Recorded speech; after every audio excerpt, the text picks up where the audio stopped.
स्वागत है एक बार फिर से आप सभी व्यूअर्स का। प्रीवियस वीडियो में हम लोगों ने अलाइनमेंट ग्रुप के बारे में सीखा था। आज हम लोग नंबर ग्रुप के बारे में सीखेंगे। जैसा कि नाम ही है नंबर ग्रुप, तो इसमें हम लोग नंबर के डिफरेंट फॉर्मेट्स के बारे में देखेंगे। तो चलिए स्टार्ट करते हैं। कुछ नंबर्स टाइप कर लेते हैं।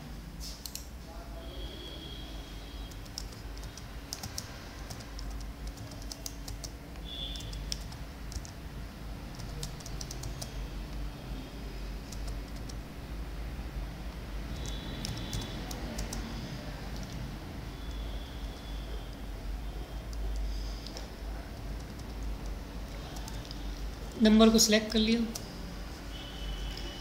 अब यहाँ पर देख रहे हैं आपको क्या आ रहा है, आपका अकाउंटिंग नंबर फॉर्मेट। ठीक है, तो जैसे ही आप इस पर क्लिक करेंगे तो ये देखिए अकाउंटिंग नंबर फॉर्मेट में आ गया है ना। अच्छा, सपोज यहाँ पर कुछ और नंबर आपने टाइप कर लिया।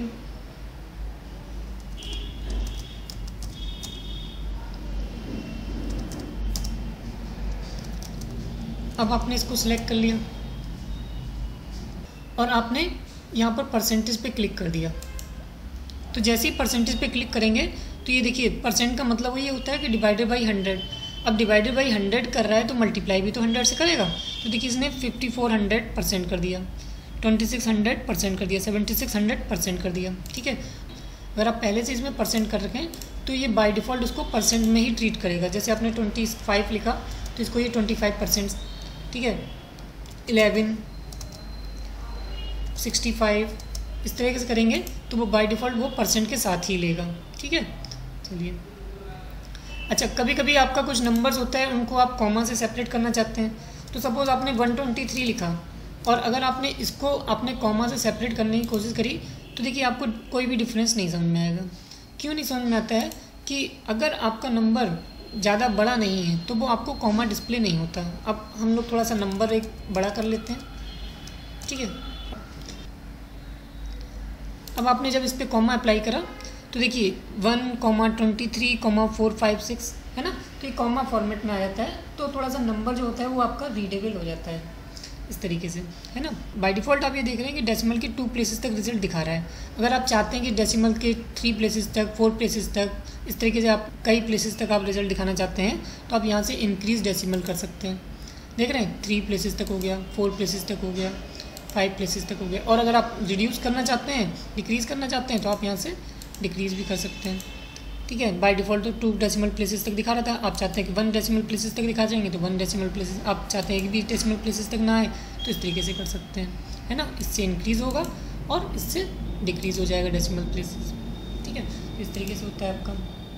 अच्छा, देखिए अब हम लोग यहाँ पर देख रहे हैं बाय डिफ़ॉल्ट ये जनरल फॉर्मेट लेता है।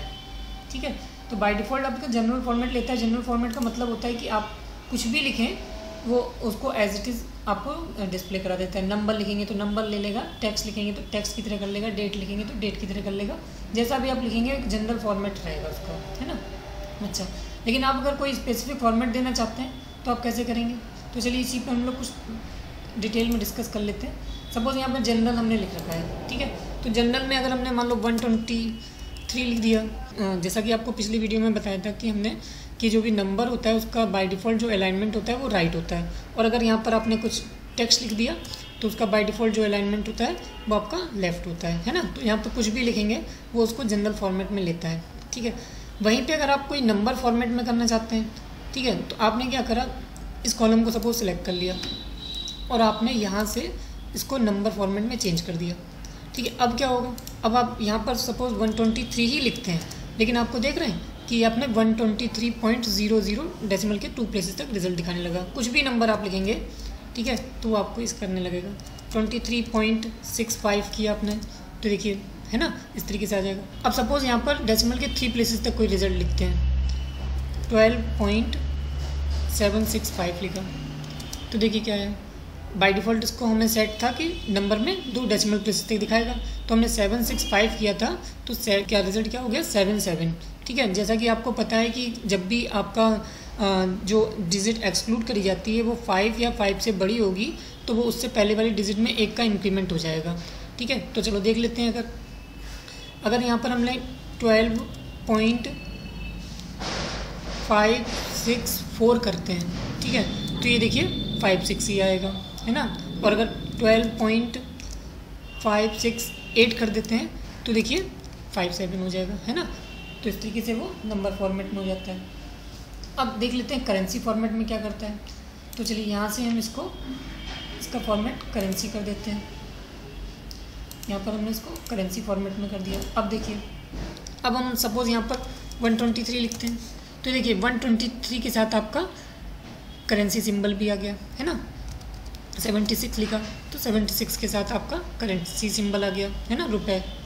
34.76 तो देखिए, है ना, 65.736 तो ये आपका डेसिमल के 2 प्लेसेस तक आ गया और आपका रुपए का करेंसी सिंबल आ गया।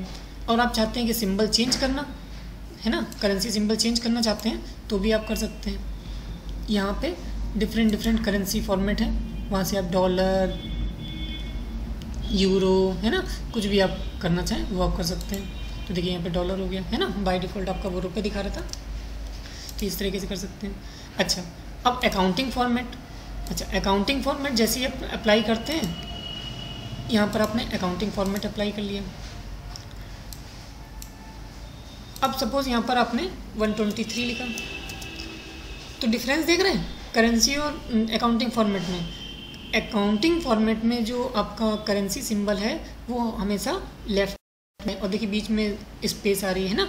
और जब आप करेंसी फॉर्मेट में करते हैं तो वो जो रुपए का सिंबल होता है वो डिजिट के नियरेस्ट रहता है, यानी कि राइट में ही रहता है। और वैसे अकाउंटिंग फॉर्मेट में आप क्या होता है, जो रुपए का सिंबल है या जो करेंसी सिंबल है वो आपका लेफ्ट में रहता है ना। बस इतना डिफरेंस आता है आपका, देख रहे हैं। तो ये चीज़ होता है।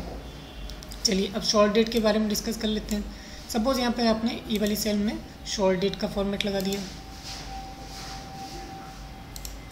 ठीक है। तो अब यहाँ पर आपने जैसे मान लीजिए एक फंक्शन होता है आपका टुडे फंक्शन क्या करता है कि आपको करंट डेट देता है, यानी कि आज की डेट देता है। तो आपने इक्वल्स टू TODAY टुडे लिख लिया, और जैसे ही आप एंटर कर रहे हैं तो देखिए टुडे जो है आपको आज की डेट दे रहा है 24/11/2020, ठीक है। डे आ गया, मंथ आ गया और ईयर आ गया, है ना। इस तरीके से होता है। डेट का फॉर्मेट है, शॉर्ट डेट में आप लिखना चाहते हैं तो आप कर सकते हैं।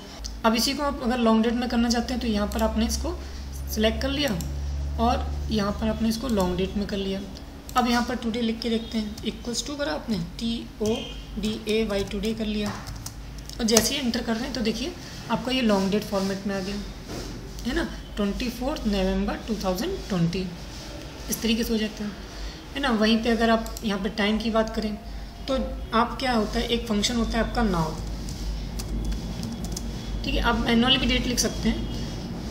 तो एक फंक्शन होता है आपका नाउ जो क्या करता है कि डेट के साथ साथ टाइम भी देता है ना। तो आप जैसे ही आप इसमें एंटर कर रहे हैं तो देखो आपको डेट भी दिख रही है और अलॉन्ग विद टाइम आ रहा है ना। तो टाइम के साथ आ रहा है। लेकिन आप अगर इसमें केवल टाइम का फॉर्मेट ही लगाना चाहते हैं तो आप यहाँ पर क्या कर सकते हैं, यहाँ से आपने लिया और यहाँ से आपने टाइम का फॉर्मेट कर दिया। तो देखिए यहाँ पर आपको केवल टाइम का फॉर्मेट डिस्प्ले होगा। अच्छा, इसी तरीके से आपका परसेंटेज होता है कि अगर मान लीजिए आपने यहाँ पर सिलेक्ट कर रखा है और यहाँ से आपने परसेंटेज ले रखा है, ठीक है। अब आप यहाँ पर जो भी नंबर कुछ लिखेंगे तो वो परसेंट के साथ आ जाएगा, है ना। देख रहे हैं परसेंट के साथ आ रहा है ना। चलिए ठीक है। फिर कभी कभी क्या होता है, यूज़र की रिक्वायरमेंट होती है कि वो पॉइंट में नहीं लिखना चाहता, फ्रैक्शन में वैल्यू लिखना चाहता है ना। तब उसके केस में आप क्या कर सकते हैं, यहाँ से फ्रैक्शन ले सकते हैं। तो देखिए जैसे सपोज़ आपने 0.5 लिखा है ना, 0.5 का मतलब हो गया हाफ हो गया। 2.5 कर लिया, ठीक है, ये हो गया। 4.5 कर लिया, है ना। तो जैसे भी आप करेंगे तो उस तरीके से आपको दिखाने लगेगा। 4.5 हो गया, है ना। तो ये फ्रैक्शन फॉर्मेट में आ जाता है। अच्छा, फिर कभी कभी क्या होता है कि आपको साइंटिफिक फॉर्मेट में ज़रूरत होती है। तो साइंटिफिक फॉर्मेट में क्या करता है कि एक डिजिट के बाद डेसिमल लगा देगा और 10 की पावर में वैल्यूज़ कर देता है ना। तो चलिए इसको भी देख लेते हैं। यहाँ पर आपने क्या करा, यहाँ पर इसको आपने साइंटिफिक फॉर्मेट में सिलेक्ट कर लिया, ठीक है। अब आप यहाँ पर कुछ नंबर लिख रहे हैं। सपोज़ आपने यहाँ पे 1 2 3 4 5 लिख लिया। तो देखिए ये क्या कर रहा है आपका 1.23 इंटू 10 की पावर 4 हो गया, e की पावर 4 हो गया, e + 4 हो गया, है ना। तो इस तरीके से आपका साइंटिफिक फॉर्मेट में कन्वर्ट कर देता है किसी भी नंबर को। अच्छा, फिर एक बात आती है टेक्स्ट की। सपोज़ आपने ये वाला कॉलम सेलेक्ट करा और इसको आपने किस में कर लिया, टेक्स्ट में। ठीक है, अब देखिए, अब यहाँ पर आपने सपोज यहाँ पर कोई टेक्स्ट लिख दिया गौरव, है ना। तो आपको हमने पहले ही बताया था कि जो आपका टेक्स्ट का बाय डिफ़ॉल्ट जो अलाइनमेंट होता है वो कैसा होता है, लेफ़्ट।